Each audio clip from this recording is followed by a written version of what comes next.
The UFC began with tournament-based competition. Fighters from all different disciplines would come together and see who was superior. All the way back at UFC 1, the great Royce Gracie fought 3 times in the same night and won all 3 to become the inaugural tournament champion. For much of the UFC, however, the idea of a tournament has been a bit of an afterthought. While Bellator has had success lately with their current featherweight tournament, the welterweight Grand Prix, and that very strange heavyweight tournament where half the guys are old, light heavyweights, Dana White has steered far clear of that concept. That's f***ing illegal. It could be for a number of reasons. Through doing a tournament, you're putting a lot of faith in all fighters staying healthy and not having to use a backup in a final of a tournament, for example. You're also putting a lot of faith in the judges doing an adequate job at scoring the fights and dismissing the idea of any rematch. If you think back to the greatest trilogies of history, Edgar and Maynard, DC Stipe, Chuck Liddell, Randy Couture, just to name a few, you'd be missing out on some really great fights. You have a razor-thin decision where one fighter moves up and the other fighter is obviously out of the tournament. That could really put a damper on things. Why does any of this matter though? Well, with Khabib Nurmagomedov retiring after dominating Justin Gaethje at UFC 254, the lightweight division is in a very interesting spot. With no champion and plenty of worthy contenders, how do you decide who fights for the title? Most fans want to see a tournament. Will it happen? Definitely not. But it's very exciting to think about the possibility. For this video, I'm going to run down the top 8 contenders who I think deserve a shot. And in future videos, we'll watch the fights on the UFC 4 video game and see what happens. We'll start with a few obvious ones. Before getting submitted in Khabib's retirement fight, Justin Gaethje had won 4 in a row, including an epic performance against Tony Ferguson to become the interim champ. The real story of Justin is his career resurgence. Every fight he was going in before the streak was exciting, there's no doubt about that. But he did say to himself he was going into the fights to be exciting, not necessarily to win. He realigned his goals, became more patient, stayed exciting, and started winning in brutal knockout fashion. Coupled with his amazing wrestling pedigree, Justin is a tough fight for anybody. Next up, a man who stopped Gaethje, Dustin Poirier. A former interim champ himself, Dustin was defeated by Khabib back in 2019, but did come closest to winning. The fight itself wasn't particularly close, but he almost locked in that slick guillotine to get the job done. His resume speaks for itself.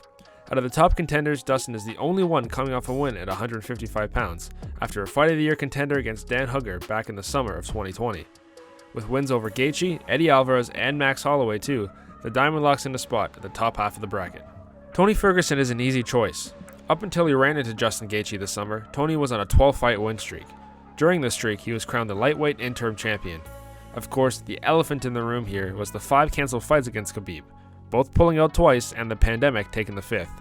I know most people still want that fight, or at the very least would like to see a rematch against Gaethje with a full training camp, not the extra weight cut, so on and so forth.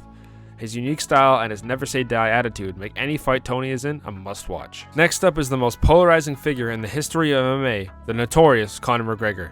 Love him or hate him, McGregor is always at the top of the contenders list. Surprisingly, he has only competed in the UFC's lightweight division twice, once knocking out Eddie Alvarez to become the champ, and the other being his defeat to Khabib. Conor teased a season of fights with just about every top contender after stopping Cowboy in January. Remember, that fight was at 170 pounds, and that was his only fight of the year. There's sure to be a lot of eyes on any contest Conor is involved in. For the bottom half of the bracket, we're going to start with someone who actually has never competed in the UFC, Michael Chandler. A former Bellator lightweight champion, Chandler tested the waters and signed with the UFC back in the fall. He instantly was chosen to serve as a backup for the Khabib-Gaethje fight at Fight Island. A college All-American wrestler, Chandler holds 2 wins over former UFC champs, both Eddie Alvarez and Benson Henderson. He can do it all in the cage and wants the toughest fights possible to start his UFC career. He'll certainly get it in this Grand Prix. Dan Hooker is an interesting option. The Aussie is coming off a loss to Dustin Poirier, and before that, a controversial split decision win against Paul Felder. Nevertheless, he deserves a seat at this lightweight table. Hooker boasts significant wins in this division, including a knockout of the current welterweight title challenger, Gilbert Burns. Training with the champ Izzy, Hooker seems to improve in every bout, especially since moving up to lightweight. With a style of setting traps and slowly applying the pressure, there are a lot of interesting matchups available for him in this tournament. If we're talking about improvement, look no further than Charles Oliveira. He's currently riding a 7-fight win streak, with all those wins coming via stoppage. He's fought a who's who of names in both the featherweight and the lightweight division. The biggest achievement for the Bronx, however, is that he owns the most submission victories in UFC history, the entire UFC. Though dominant on the ground, Oliveira has power in his hands too, owning 8 knockouts in his career. It'll be interesting to see how he handles a step up in competition in the lightweight division.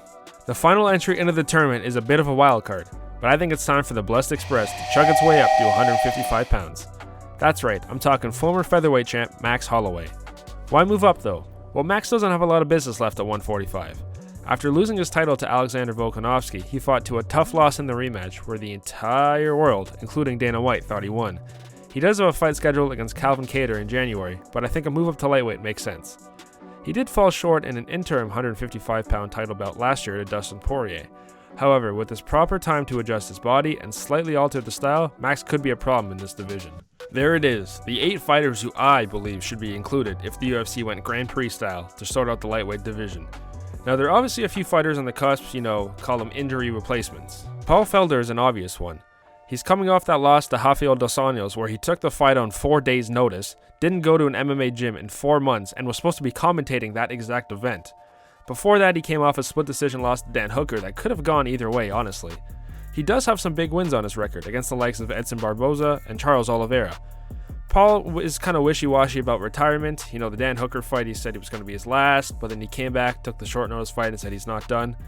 So it's tough to place him in a tournament when he's unsure how he feels. Then there's guys like RDA, who just recently entered the division as a former champ, Diego Ferreira, who recently finished Anthony Pettis and is up there in the rankings, but I just don't think they have the wins to overtake anybody in the top 8. And of course, you have Nate Diaz. Will he ever fight at 155 pounds again? Probably not. Does he deserve to be in this tournament over anybody else? No again. But after all, it is Nate Diaz. He does move the needle, and there are many great fights out there for him. He got the Conor fight being a late replacement. Maybe it could happen again. So there it is. That's how I would set up a UFC lightweight Grand Prix. Now obviously there's lots of rumors out there. Conor and Dustin being close to being finalized. Tony wanted Michael Chandler. Gaethje wanted to get back in there quickly. We're going to put all those rumors to bed. We're not going to worry about what's going on in real life. We're going to focus on these 8 competitors and these matchups based on the seeding. So next video, we'll watch the first fight, number 1 seed Justin Gaethje taking on the number 8 seed Max Holloway.